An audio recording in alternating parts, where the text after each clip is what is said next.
Terima kasih pemirsa masih bersama kami di Dama Indonesiaku dan tadi kita masih membahas fenomena mengumbar aib keluarga ya. Dan sudah ada pertanyaan dari Ibu Cici tadi yang akan dijawab oleh narasumber kita yaitu kepada Ustazah Syifa. Ustadz, pertanyaannya tadi kalau misalkan aibnya sudah terlanjur tersebar tanpa kita kehendaki, apa yang harus kita lakukan dan bagaimana cara kita untuk menutup aib itu? Silakan Ustazah. Ya, bismillahirrahmanirrahim. Bapak Ibu sekalian, pertanyaannya luar biasa. Kadang kita berumah tangga keceplosan tadi bahasanya, ya. Tidak sadar diri ternyata membuka aib pasangan sendiri, baik suami kepada istri maupun istri kepada suami.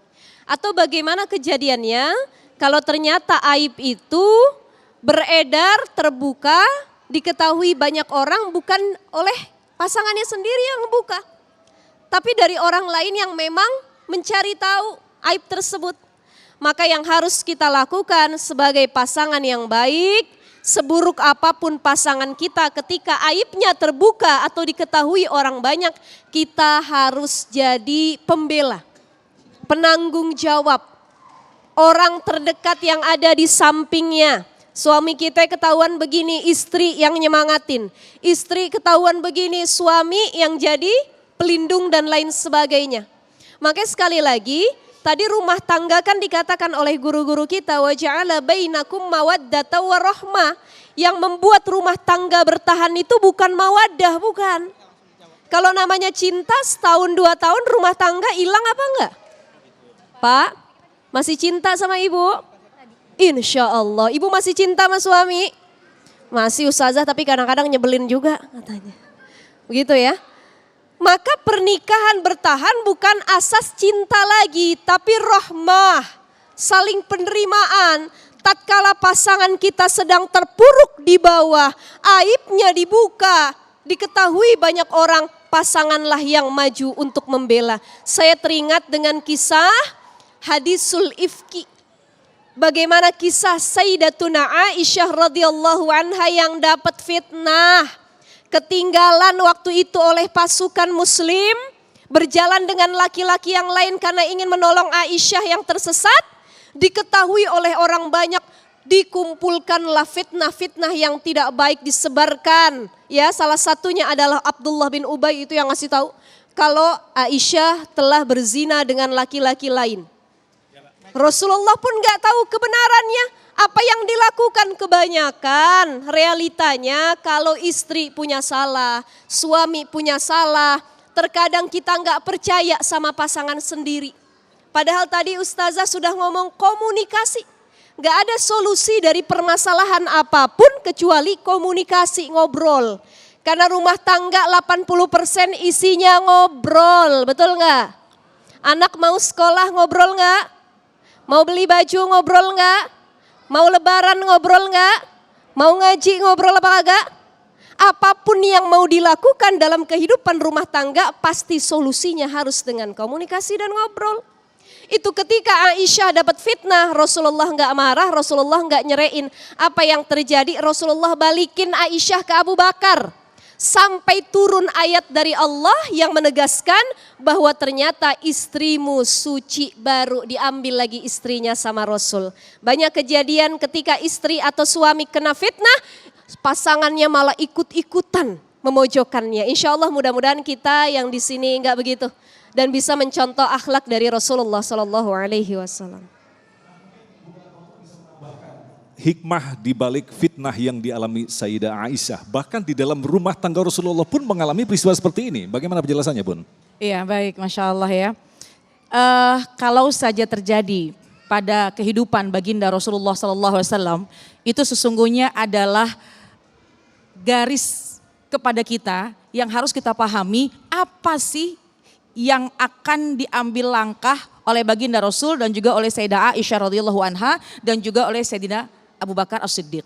Ya, semua dalam kehidupan kita ini contoh figur uswah kita adalah dari keluarga baginda Rasulullah SAW. Cuma terkadang kita agak lupa, kita terkadang suka tidak mau membuka sejarah sehingga kita ini seolah-olah lupa jalur. Padahal kalau saja kita membuka begitu banyak cerita-cerita kehidupan dari baginda Rasulullah SAW akan menjadi ibroh dan menjadi nasihat buat kita. Di antaranya satu, hati-hati suami istri kalau lagi emosi, terkadang yang namanya bujuk rayu setan itu sangat mudah mengganggu kita menggunakan lisan. Kalau lagi marah, ingat ya, kata seorang ulama mengatakan tuba liman kana akluhu amiran wa hawahu asiran. Beruntung orang yang menggunakan akal pikirannya baru hawa nafsunya. Orang kalau lagi marah terkadang mendahulukan hawa nafsu. Apa yang dia dahulukan? Dia menggunakan hawa nafsunya, dia umbar ucapannya, dia mengungkapkan apapun, ngikutin hawa nafsu. Udah selesai, nyesel. Itu yang biasanya menjadi pintu untuk terbukanya aib pasangan kita. Ingat, apapun yang terjadi pada rumah tangga kita, simpen rapat-rapat, ambil air wudhu, ngadunya kepada Allah. Masya Allah. Baik, terima kasih Bun. Silakan Syasha, pertanyaan selanjutnya. Terima kasih Mas Agung. Di sebelah saya sudah ada jamaah dengan Bapak siapa? Sodirin. Pak. Sodirin. Bapak Sodirin, silakan Ya. pertanyaannya Bapak disampaikan. Assalamualaikum warahmatullahi wabarakatuh. Pak Ustadz dan Ustazah yang saya hormati, serta jemaah Damai Indonesiaku di Masjid Bidah Bekasi, saya bertanya kepada Pak Ustadz ini. Tentu maraknya media sosial akhir-akhir ini banyak yang sebenarnya ngasih tahu atau memberikan sindiran melalui status WhatsApp.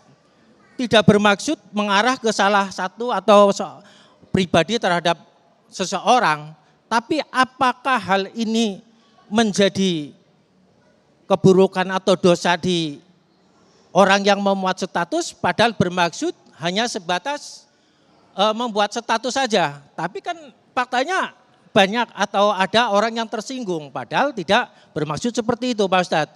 Mohon penjelasan Pak Ustadz bagaimana baiknya menurut Pak Ustadz karena namanya status ini sebenarnya kan bisa dibilang ambigu gitu. Terima kasih Pak Ustadz. Assalamualaikum warahmatullahi wabarakatuh. Baik, silakan Ustaz Somed mengenai status WhatsApp ya. Ya. Ya, ada orang-orang yang menceritakan sesuatu tapi tokohnya fiktif. Situasi, kondisi, bahkan tempatnya dikaburkan. Sehingga orang yang membaca bingung ini buat siapa. Ya, betul Ustaz. Tapi ada yang coba kasih clue, ini yang masalah. Memang dia nggak sebut, tapi clue-nya dikasih. Contoh, bla bla bla bla bla bla bla, beliau presiden ketiga. Nggak disebut namanya, tapi clue-nya presiden ketiga. Paham? Bla bla bla bla bla bla bla, dulu pernah jadi wakil presiden keempat. Nggak disebut namanya, tapi paham. Yang tidak boleh memberikan clue seolah-olah dia sedang bercerita tentang sesuatu yang tidak jelas, tapi clue itu sesungguhnya adalah anak panah yang dia lontarkan. Sehingga tanpa diberitahu orang cuma jawab, oh gue paham, kata temennya. Oh gue pikir status buat siapa.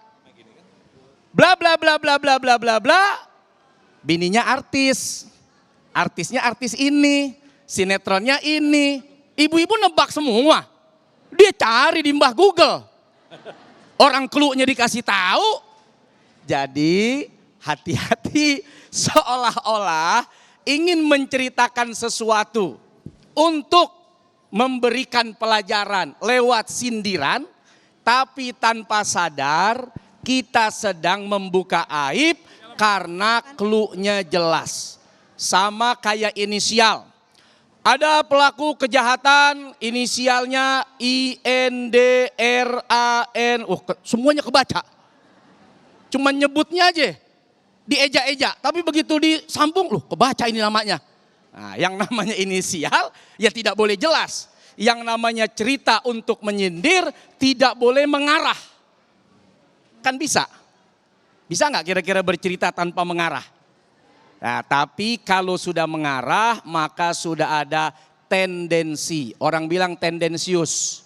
Memang diarahkan, memang dipanahkan ke sana Sehingga orang tanpa tafsir langsung nebak. Langsung nebak sudah. Bla bla bla bla bla bla, dia adalah host di Damai Indonesiaku. Tinggal dia cari nih, ada berapa nih hostnya.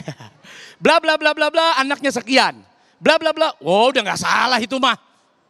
Itu clue. Bla bla bla bla bla, ustadznya sering nyender. Bla bla bla bla, anaknya 3. Kan yang anak 3 bukan cuma lu doang, tapi laki semua. Disebut lagi. Tanpa disadari, clue itu adalah pembuka aib. Nah jadi hati-hati buat kita yang punya teman WhatsApp, yang kita punya teman apalagi lah medsos-medsos itu, Allah tahu saudara sedang ingin menceritakan pelajaran yang diambil oleh siapapun, atau saudara ingin sedang men-spill. Tahu spill? Anak sekarang bilang apa? Spill. Apa spill itu ya? Sasha? Diberitahu. Ya, Sedikit. dikasih tahu tipis-tipis. Gua spill dulu nih tipis-tipis ya. Ya. Nah dari tipisnya tuh, irisan-irisan itu orang udah paham. Orang udah paham, walaupun dia nggak sebut. Tapi orang udah paham dan Allah Maha tahu. Saudara betul-betul Baik. ingin sedang memberikan pelajaran atas segala apapun yang orang lain ya tidak pernah merasa dihantam, atau saudara sedang ingin menghantam orang lain. Baik. Tapi dengan spill tipis yang saudara tahu pasti orang lain akan mengarahkan spill itu kepada objeknya. Baik, terima kasih Ustadz. Jadi sindir menyindir ini agak berbahaya, harus bijaksana ya. Bagaimana Bapak sudah jelas?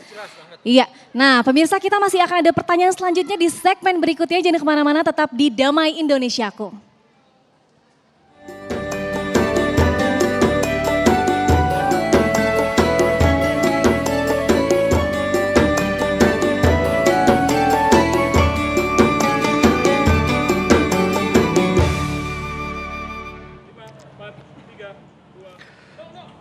Baik, pemirsa, sebelum kita lanjutkan kembali segmentasi tanya jawab, saya ingin menyampaikan sebuah informasi kesehatan untuk Anda. Sekarang minyak gosok herbal bubut, ada yang wanginya enak, namanya minyak herba wahid.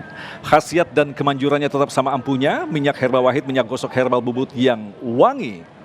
Masya Allah, memang benar pemirsa, minyak herba wahid ini aromanya wangi banget, wangi habatus sauda, baunya tidak menyengat, tidak seperti yang pernah saya beli, baunya sedikit berbau oli bekas. Nah pemirsa, formula minyak herba wahid ini mengikuti kandungan yang ada pada minyak gosok herbal bubut dan diproses secara modern, sehingga aroma herbalnya wangi dan segar. Minyak herba wahid mengandung habatus sauda, sambiloto dan brotowali, sehingga ampuh sebagai minyak pijat dan urut untuk mengatasi capek, pegal, terkilir, kesleo maupun encok. Juga untuk berbagai macam luka. Bisa juga dibalur saat perut kembung, masuk angin, pegalinu, rematik, dan sebagai minyak bekam. Cocok juga untuk dibalur pada anak-anak supaya anak tidak masuk angin, batuk, pilek, dan demam. Masya Allah. Alhamdulillah telah hadir tengah-tengah kita Ibu. Waalaikumsalam. Siapa namanya Bu? Ibu Dahlia. Ibu Dahlia. Nah Ibu Dahlia mungkin bisa berbagi pengalaman tentang digunakannya minyak herba wahid. Iya, saya Ya. sudah pakai minyak herba wahid, produknya manjur dan aromanya wangi. Beda dengan minyak gosok herba lainnya. Waktu itu saya pernah pakaikan untuk suami saya waktu suami saya masuk angin. Alhamdulillah suami saya langsung sehat lagi. Selain untuk suami, saya juga sering pakaikan untuk anak saya. Terbukti anak saya jadi jarang sakit. Dan yang paling penting adalah baunya tidak menyengat, Bun. Betul. Baunya adalah aroma habatus sauda. Dan luar biasa, memang benar pemirsa, ternyata banyak sekali manfaatnya. Anda bisa mendapatkan minyak ini di minimarket, apotik, dan toko obat. Harganya cuma 20 ribuan. Jadi selalu sedia minyak herba wahid di rumah. Nah sekali lagi, ketika Anda sudah mulai merasa sakit, Anda gunakan selalu minyak herba wahid dan selalu sedia minyak herba wahid di rumah. Tentu saja minyak herba wahid adalah minyak gosok herbal bubut yang wangi. Kita akan kembali sesaat lagi.